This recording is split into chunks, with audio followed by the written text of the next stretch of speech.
Only one sentence.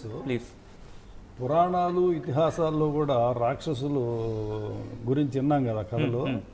వాళ్ళు ఏదో రాజ్యాలు ఆక్రమించారు, దేవతల మీద దాడి చేశారు, లేకపోతే యజ్ఞాలు ఆఫ్ చేశారని చేశారు విన్నాం తప్పితే మగోడు అన్నాక తిరగాలరా నాన్న, ఎన్టీ రామారావు కూడా తిరిగాడరా నాన్న, అదేం తీసుకొచ్చింది ఆతులు కట్ట తెచ్చింది. ఒక అమ్మాయిని నేను అనేది ఏంటంటే మా అమ్మాయే కాదు మహిళా లోకం మొత్తం కూడా సిగ్గుపడాలి మాట ముందు. ఆయన ఇందాక మీడియాలో కూడా అంటున్నాడు నేను అన్నాను అంటానని కూడా అంటున్నాడు. ఏమంటున్నాడు? అదేమన్నా షావుకారు బిడ్డ కొజ్జిముండ?